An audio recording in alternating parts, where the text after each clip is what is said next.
Good morning, good afternoon, and good evening, wherever you're joining us from. It is an absolute pleasure to be with you here today. My name is Rumaitha Al-Musaidi, a Global Shaper alumna from the Muscat Hub, and also co-chair of the Davos Lab, which authored and published the Youth Recovery Plan, where we asked young people the changes they wanted to see in the future, and that was represented in 40 policy recommendations. And some of the recommendations actually talk about youth action and climate. And we are here today to highlight and discuss just that, youth leadership and its role in achieving a net zero future. And I'm joined by an esteemed panel of global shapers doing phenomenal work in different parts of the world. Joining us is Karj Kobla Asase, curator of the Global Shaper Ho Hub, project lead as well for the Climate Challenge and operations manager for Ho Anode Hub, and enterprise support and incubation hub. Lucy Tong as well, joining us all the way from Beijing. She is an academic outreach officer of the Institute of Climate Change and Sustainable Development at Tsinghua University. And finally, Park Wei-hung, who I think is the farthest away from us, all the way from Auckland, New Zealand, working as a climate change and sustainability consultant at Ernst & Young. And outside of that work, he is a lead contributor for the Climate Justice Innovation Challenge and a regenerative project centered on Indigenous partnership and wisdom for Auckland. So it's an absolute pleasure to have you all joining us, Karj, Pak, and Lucy. And as is usual with panel discussions, I will be asking each of our panelists in the beginning collective questions and then dive into each one's experience in how they actually cultivated climate action in the scenario and the community that they are in.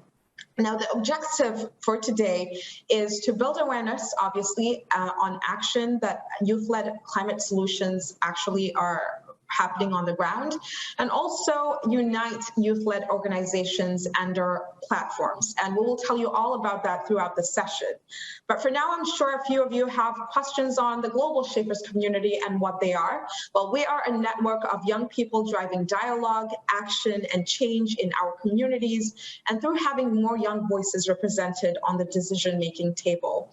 With over 10,000 shapers strong in over 147 countries, this year, we actually celebrated our 10th year anniversary since our inception. And of course, to tell us more about it is the head of the Global Shapers community, who is a former shaper himself and recently completed the Climate Reality Partners Leadership Core Training, Wadia Ait Hamza. Thank you for being here with us today. I'm Wadia Ait Hamza, head of the Global Shapers community at the World Economic Forum and a former global shaper. The Global Shapers community is a powerful network of over 14,000 young people driving impactful change in their own communities. Over the past 10 years, these young people in over 450 hubs have worked tirelessly on thousands of projects that address socio-political, economic, and environmental issues. As young people have been at the forefront of the fight against climate change, Global Shapers have met the challenge with leadership, creativity, and hard work. In the past 10 years, Global Shapers have volunteered over 1 million hours, mobilizing over 2 million people, raising over $500,000, changing close to 70 harmful environmental policies, planting nearly 2 million trees, and collecting 23,000 kilos of waste, averting over 200 tons of CO2 emissions, which helped us to complete over 400 climate reality projects.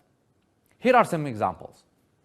In Bangladesh, the Dhaka Hub Shapers worked with 8 schools to plant over 1,000 trees. With this proof of concept, the hub developed a toolkit, scaled the project with the support of other hubs around South Asia, and planted over 10,000 trees.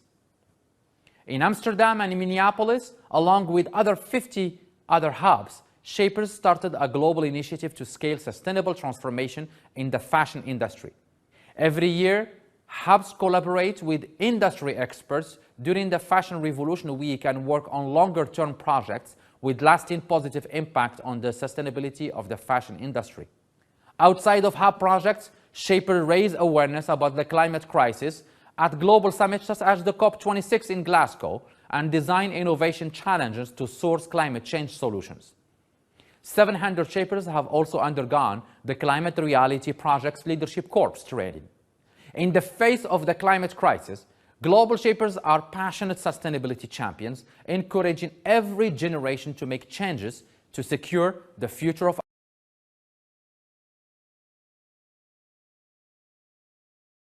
Well, thank you so much, Wadia, for that amazing introduction of what the Global Shapers community and the actions pertaining to climate and what we have actually cultivated throughout the past 10 years. And we'll kickstart our panel discussion now with our panelists with an opening remark that I actually have and usually kind of tend to say that young people of today are standing at the frontier of climate change. And obviously, we focus a lot on the actions of governments, the private sector, and civil society to determine what lies in store for us as young people and how well equipped we will be for what is to come. But we've also seen, as part of the Youth Recovery Plan that I was part of, that over 80% of young people believe that there should be more action to accelerate climate action. And we tend to kind of forget as well that we are one of the main key solutions to that equation. So my question to the panelists, and we'll kickstart with courage. What are the principles behind the action that youth are taking today? And when answering this question, what makes us so different as the current generation? What makes us so different than the past generation when it comes to the principles that really govern the way that we actually take action today?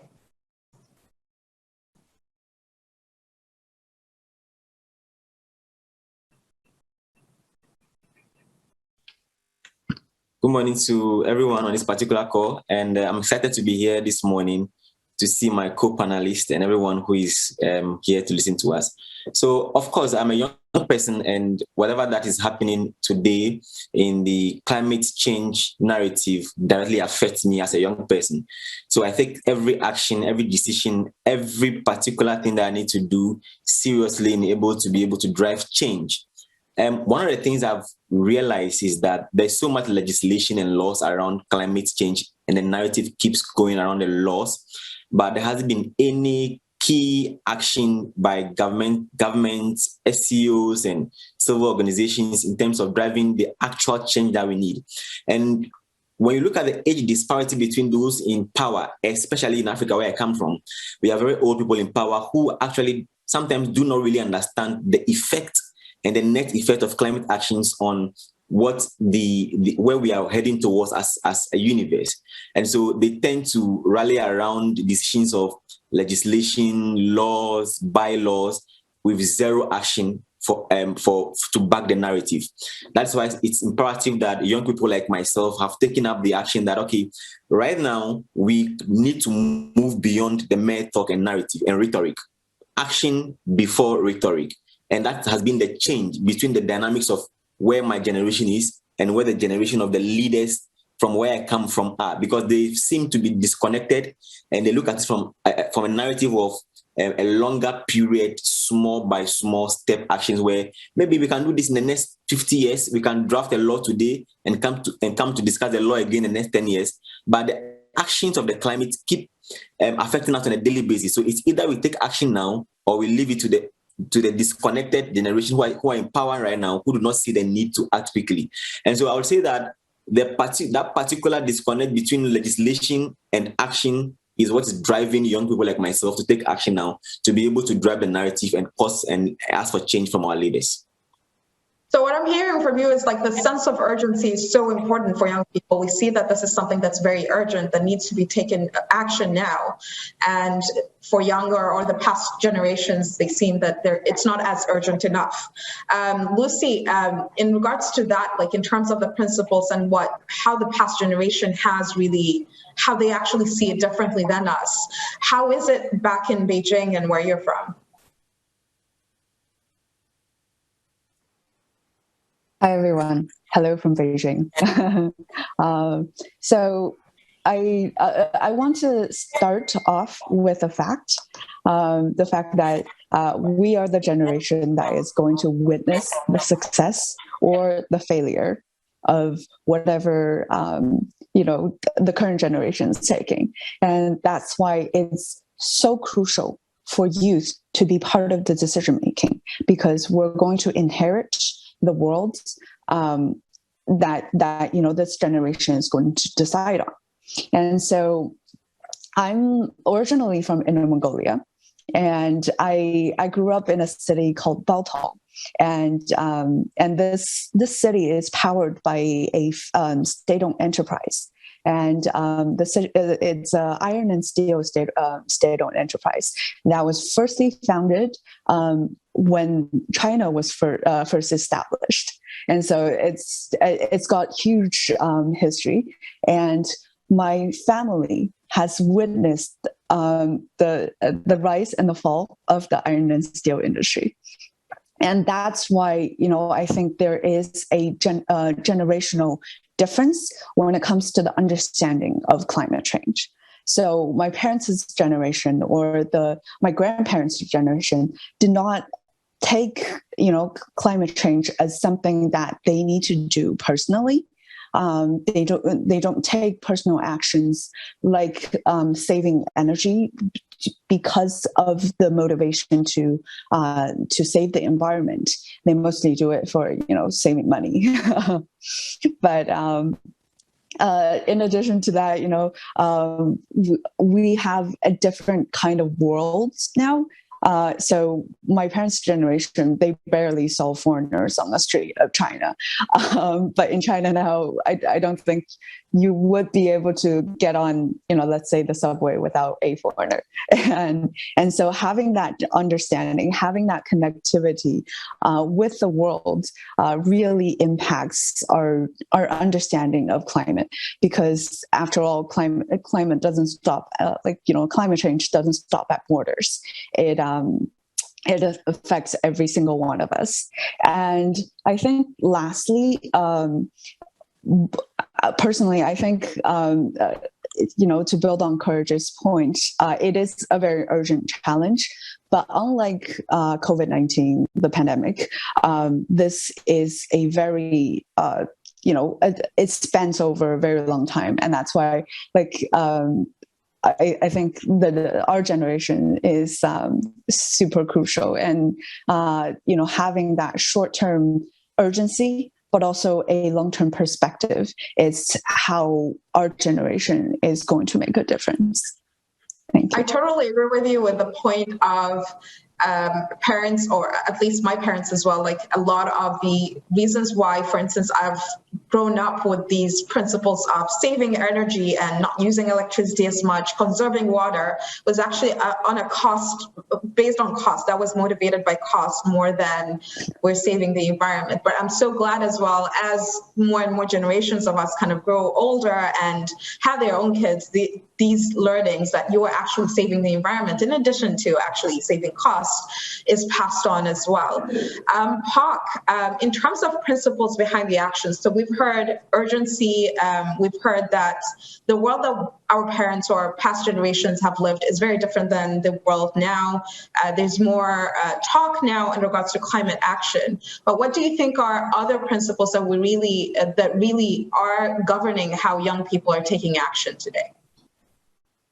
Yeah, absolutely. Some really great points from Lucy and Courage. I think it's that, what happened was, and I'm reflecting on my own personal experience, is that my parents were very much, for example, focused on ideas of personal economic prosperity. And it was more of me as opposed to the wider society. And I feel like that sort of over generations of extraction in our current extractive economies, we've kind of now become the new generation where we think that there's something wrong with that. We think that something needs to be done, or we need to shift the dial from moving from a purely extractive economy to one that in a sense regenerates, or in a sense provides equity or support for the people that need it the most. And that's and climate change is just one of those really key issues we need to tackle.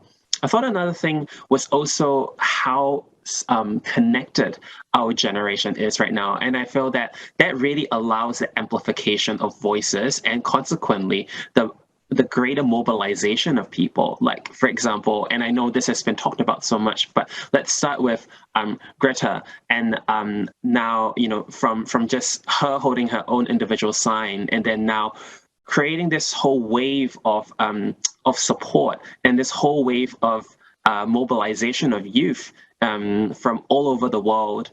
And obviously, I think with the internet and with social media, we also at the same time see bigger rifts and differences. For example, one of the things we're constantly battling with is the global north versus the global south perspectives, which and we need to work harder to provide equity, to provide that the voices of global south continue to be upheld, because they are already facing the brunt of the climate crisis. Their voices are really, really important, which is why it flows in from climate action to also climate justice, which is basically when we look at climate change as affecting everyone very differently. My experience in New Zealand will be very different to someone who was probably in Nigeria and facing the brunt of some heat waves already. And so it's elevating their voices and ensuring we create space so that their voices are heard. And I think that's a core principle. We're really connected. We need to connect even more voices. Yeah, I totally agree with that. And it struck very true when you mentioned like the impacts of climate change in New Zealand is very different than in Nigeria. It's very different than where I am from. It's a desert country where there's a lot of heat, and there's extreme heat as we kind of go into year after year. But what's even shocking for us now is we're seeing more prevalent cyclones happening. Something that was once every 5 years is now on a yearly basis. You actually tend to get 2 or 3 cyclones that hit very dramatically. Like they hit and impact a lot of people in very different ways as well. Just kind of following on to that, Hawk, I know that you are a climate change and sustainability consultant, but also a climate justice advocate outside of your work. And you mentioned the whole, obviously this rhetoric of global north versus global south. I hear it a lot, especially in my part of the world, where it's not fair that we're a global south country and we can't develop the way that we want to because of climate change. But what are the opportunities there that we need to be aware of, rather than using that rhetoric all the time to kind of get away from actually abiding by principles that we need to actually be taking for climate action? Absolutely.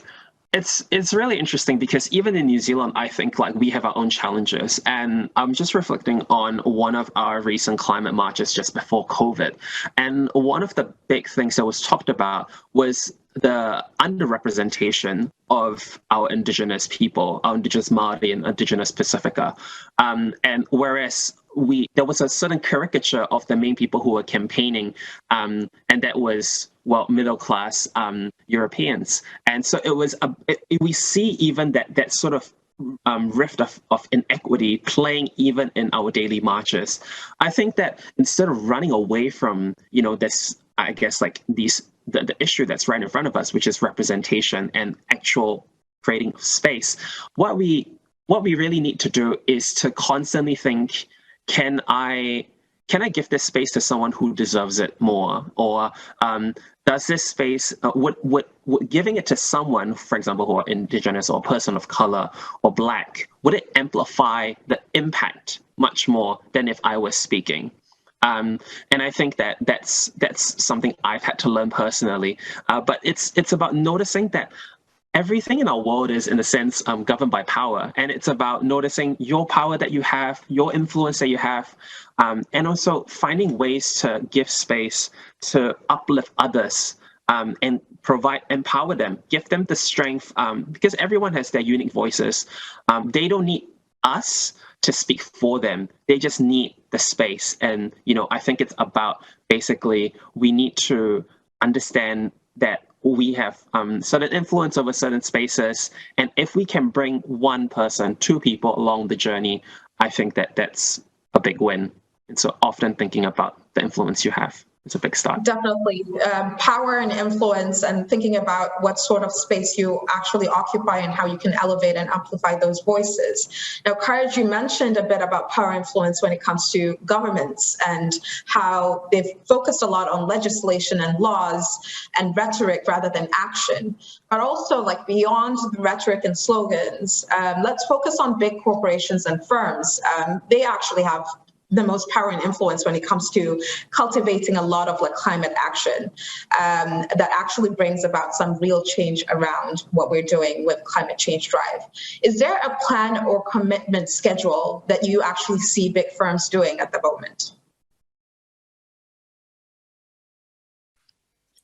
Yes, I think that right after the Paris Accord in 2015, then and now we're in 2021, when I look at the commitment by global firms in terms of their budgetary allocations, their policy, their appointment of very specific key personalities that can help in the narrative around climate action and achieving a net zero future, I would say that there has been some amount of significant growth, even though it's not at a rate that I can appreciate, but I would say that there has been a deliberate investment and commitment from some global firms towards that particular narrative. So I could mention the Science-Based Target Initiative by some of the very prominent organizations that started in that has over 1,000 base organizations inside in over 60 countries worldwide.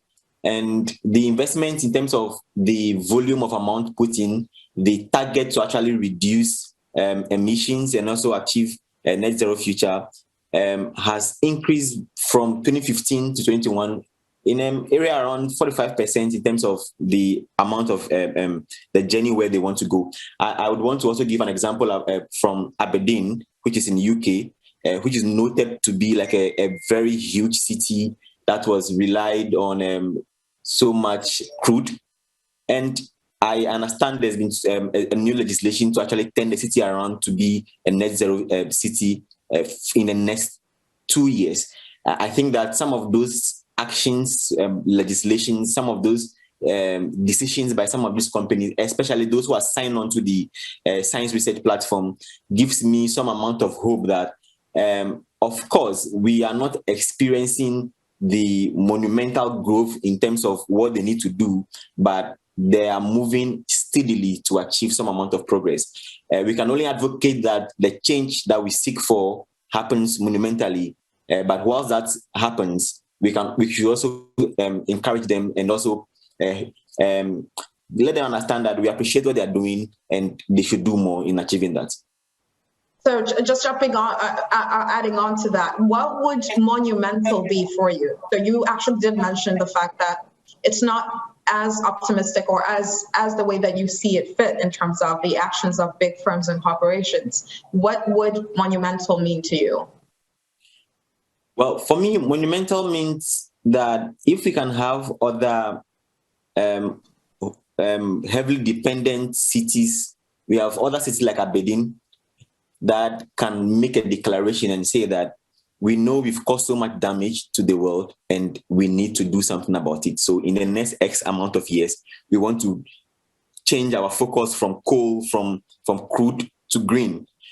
So far, I've heard of only in Aberdeen. I've not heard of other heavy, relied countries like Saudi Arabia and all those ones that contribute in terms of the amount of pollution we have in the world. Some also feel that if I dedicate X amount of money to PR, that is enough. I think that big firms feel that if I have X amount of $1 million channeled to PR firms to talk about climate reality, climate change, that's what I think I can do. But we want to, when we talk about monumental, we want to see an actual reduction of your operations process that relies on green energy, not just PR, not just the narrative, but you said, okay, I am Apple, and in my headquarters, I would want to cut down X amount of usage, and I want to do green, I want to do solar. I think in doing those things, that to me would contribute to monumental, other than just financing road shows, PR, commitment, engagement, talk shows. That's what I want to achieve. Thank you so much. I really appreciate you being very honest with what monumental means. And I think we're all in agreement here that we need more of an action collectively, both governments, big firms, and everyone individually, to kind of cultivate more of a climate change drive. You mentioned about Saudi Arabia, and very interestingly, just last month, a few weeks ago, both Saudi Arabia and the United Arab Emirates, who are big oil-producing countries, announced their net zero commitments. And this kind of ties into my question to Lucy about developing countries, and most notably China. What are they actually doing now to keep 1.5 alive? We have that ambition, and what do you see basically happening? So it's really exciting times right now, given that we're in COP26. And so we see a lot of actions taken, both by developing countries and developed countries, in terms of raising their targets, raising their NDCs. And I want to start us off with, restating that developing countries are not the ones responsible. So we have common but differentiated responsibilities. And I think China is doing a lot in this front. We've announced our 2030 carbon peaking and 2060 carbon neutrality plans, and there are also several countries that have announced their carbon neutrality during COP26, like Kazakhstan, and it's really exciting. And just before the Chinese delegation went off to COP26 in Glasgow, China announced its action plans to achieve carbon neutrality, carbon peaking by 2030. And these are very concrete actions that ranges from, green and low carbon energy transition to the energy saving in different sectors, and then to include circular economy from, all walks of society and all regions of society. And so I think, and also, we achieved our NDC way before our planned deadline. And so this is really exciting. But in addition to that, we want to see more actions from developed countries, like the 100 billion mitigation and adaptation fund that they promised, which is now pushed back for another 3 years. So, I'm looking forward to more news from COP26. But this is developing countries are doing a lot, given their responsibility and their capabilities. Yeah, so we talked a lot about the macro level governments, big firms, but I just want to kind of drill deeper into a community, and how would you, as a young person in the community that you are actually occupying, in the spaces that you are currently in, how would you identify what a community needs the most in terms of the climate action that requires for that specific area or community? I'll start off with Hawk, and if Lucy and Courage have any comments on that, would love to hear from you as well. Hawk. Yeah, I think I've been on my own journey of trying to understand this term of what a community actually needs. It's really interesting because, as someone probably with a lot more access and influence, how do I actually meaningfully engage with communities that need the help most? And I think it's it's about understanding. A term I often talk about is actually self-determination. Self-determination is it sounds like a really big term, but it's actually, the meaning is in the words. It's allowing communities to self-determine their fate, their resources that they need, to self-determine what is best for their localized community. And so what happens is, for example, I'm reflecting that as a climate change consultant, I have all this knowledge of all the strategies, the frameworks, the ways of thinking that I could help people with. But ultimately, it's up to the communities to contextualize what is important. It's not up to, I think there's a very limited effect of, for example, a government pushing down a specific policy without even working with communities, without even hearing what is essential for them. And then that leads to a lot of implementation issues. So, kind of what's important, if I were to kind of like even put it in a phrase, is to leave ego at the door. And that basically means don't come in with the idea that you have all the solutions and that you will solve their problems, but rather it's about having that, what we call deep listening, really listening to what they see as issues and listening to also what sort of solutions they've been thinking about already. And then you can use your expertise to frame it all together.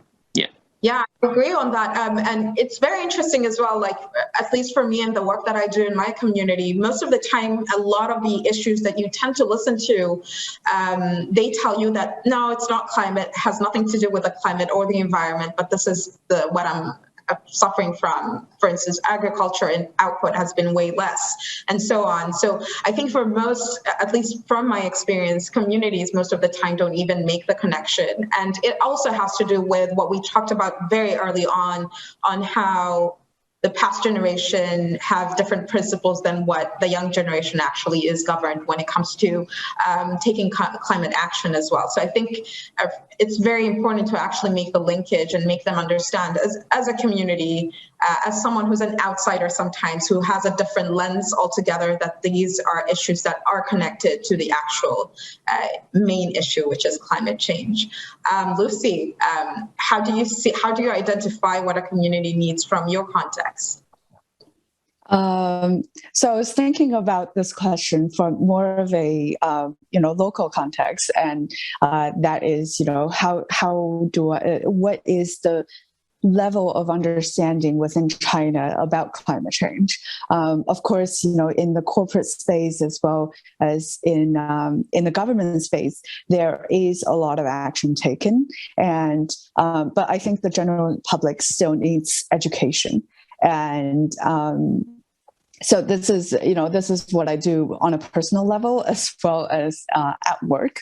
And personally, I have this game I'm super addicted to that was issued by Alipay, which is the company that Jack Ma founded. And they have a game that teaches the general public of China about carbon credits through a gamified experience. And they do this by, promoting sustainable lifestyles, like taking the subway instead of taking a taxi. You get a certain energy point, which you can use to accumulate to building an actual tree in deserted areas of China. And I'm personally super addicted to the game, and I've also gotten my colleagues hooked on. And so we have a somewhat healthy competition within work that promotes, healthy or sustainable actions that are taken on a daily basis. And in addition to that, in addition to gaming, I've also, been promoting a lot of more sustainable lifestyles, from forcing my friends to take actions on climate. That is, things from eating a plant-rich diet to promoting them to take the bus with me so they can get energy points.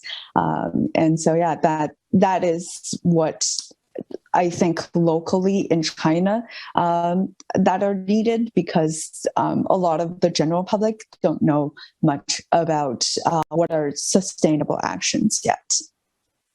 Yeah, game theory is so interesting, and kind of are more consumed with technology. That would be the best way to actually kind of gamify a lot of things. So there is a lot of action when it comes to climate. I think that would definitely be a concrete step for young people to kind of venture into that field as well, and kind of come up with solutions that you can gamify based on your community. That's actually awesome.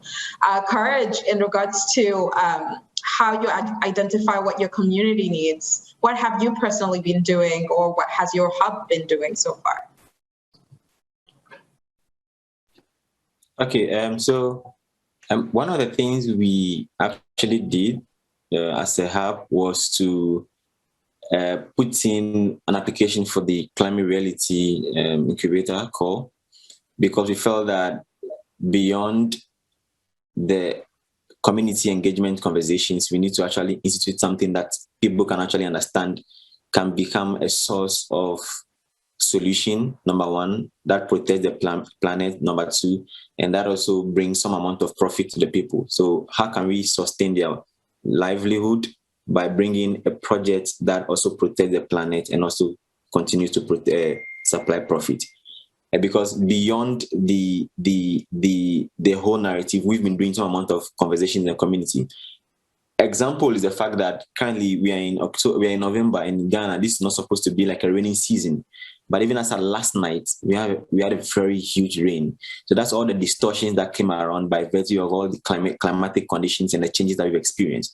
So we wanted to do something that your activities, even though it might be small in a way in the community, also contribute to some of the things we are discussing in climate change narrative. So this project would be able to, if you implement this project, you understand what it means, you stop whatever you are doing that contributes to the changes in the climatic sector, and then the project now can become a source where you use as a reference point to stop the things you are doing. That's why we're excited to be one of the select hub for the incubator project. And as I speak to you, I'm leading that particular project in terms of the community engagement, going to the field, sourcing for the things that we are working on. And that particular project for me, I would say, has one of the actionable steps we've taken to be able to implement something that they can see beyond the narrative. And I'm grateful to you guys for the support and then the funding you've given to us to implement that particular project. Amazing, amazing. We are seeing so different ways of how we can actually engage community. And my last question before we actually wrap up our panel is, what are concrete actions that you, so everyone who is actually watching us right now, can take to cultivate more of that climate change drive? We'll start with Lucy, then Pak.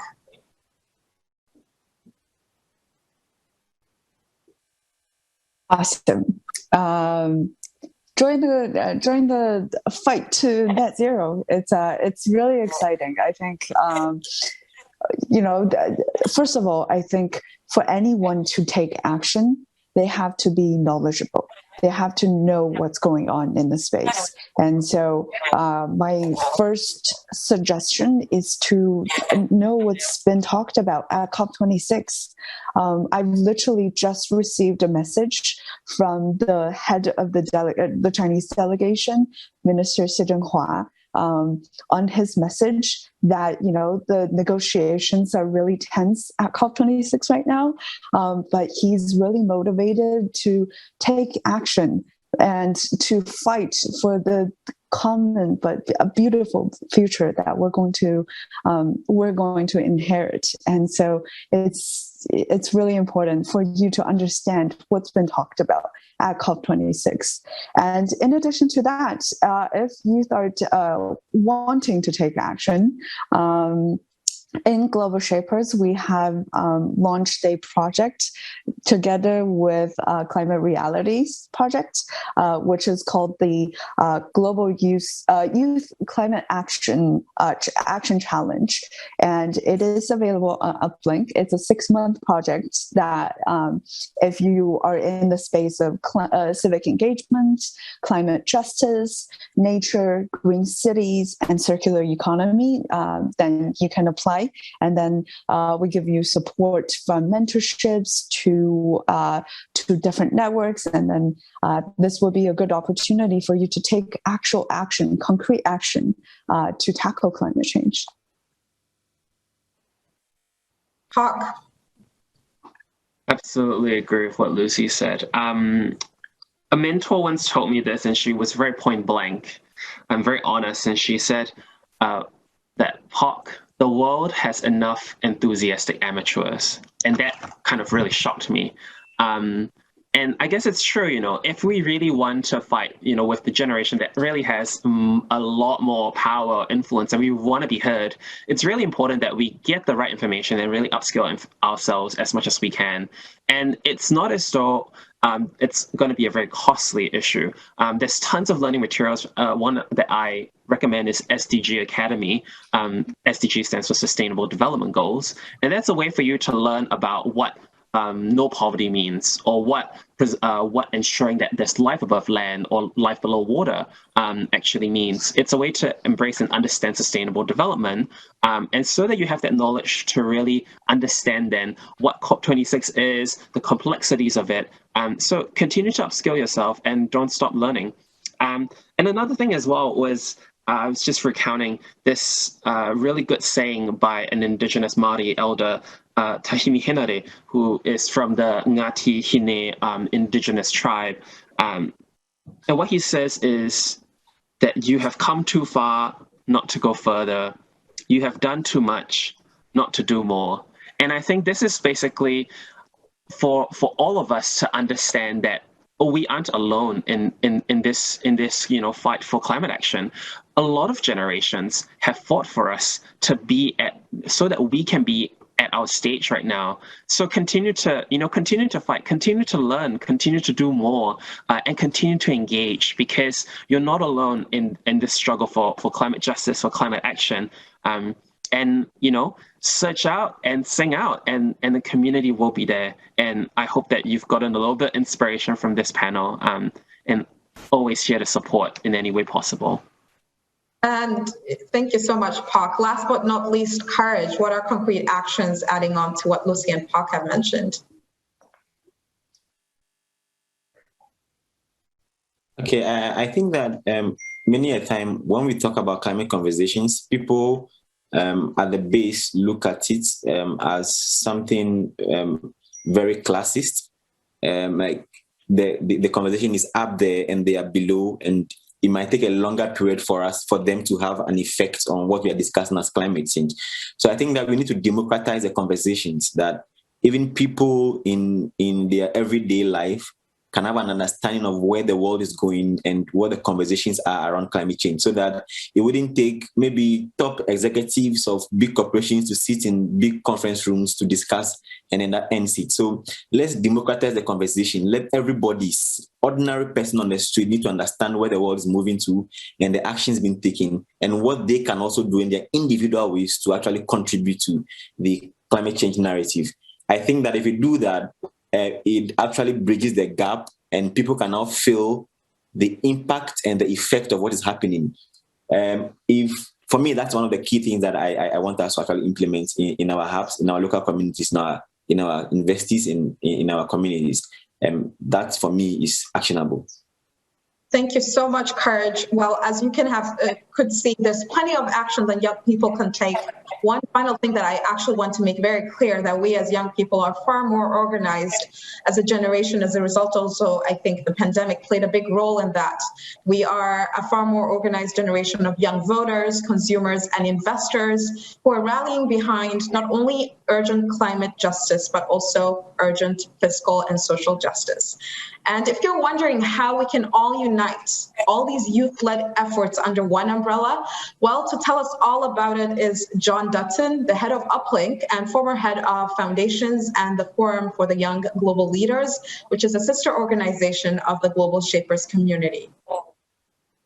Thank you for the introduction. Uplink is the open innovation platform of the World Economic Forum and has the ambition to nurture a world where anyone, anywhere, with high-impact, high-quality solutions is empowered to scale action for people and planet. As you've heard, this session is all about young people leading climate action and thanking young people for pushing the needle and leading by example, making sure that governments, businesses, financial institutions do more for climate action. There are a couple of ways you can get involved as a young person. Join a volunteer community. The Global Shapers community has 450 hubs around the world. Give them a search to see if there's a hub in your city. Otherwise, you can look into starting a new one. Sign up for Uplink and support an ecopreneur revolution that can drive real change for our planet. Are you a young person leading a startup or social enterprise that's helping the planet? Submit your solution to one of our current innovation challenges. Youth Climate Action is an effort led by our Global Shapers community and the Climate Reality Project. Our Climate Justice Initiative aims to support and uplift under-resourced communities that are most impacted by climate change through scaling bold environmental socio-economic solutions. Our Biodiverse Cities Challenge is a call to transform cities into hubs of biodiversity and nature-positive living. And our Global Plastics Innovation Network has been set up to crowdsource diverse innovations and empower a community of high-potential innovators to tackle the plastic pollution. Or perhaps you're funding startups within the investment or philanthropic world. Explore our top innovators and get in touch with those currently seeking funding. Or maybe you're a change maker working to protect our planet. Spread the word about these challenges, help crowdsource the review of active solutions on Uplink, or get in touch with the entrepreneurs to explore how you could support their needs. Thank you for joining us today, and more than anything during this crucial COP26 moment, stay engaged and take action to help protect the planet. It's the only one we have. And without a doubt, our generation is the one that poses an existential risk to institutions that seek to simply revert to business as usual. But also, as you have heard, it represents a massive opportunity for governments and businesses who are in search of a progressive mandate. And on that note, I would like to thank you all for taking part in this very fruitful discussion. A big thank you to our lovely panelists, Lucy, Pak, and Courage, for highlighting the work that you do and how we can all take action in the spaces that we hold. And a big thank you as well to you, our lovely viewers and participants. You can share your reflections of what you heard and stuck with you on our social media channels or top link. Have a great morning, afternoon, and evening.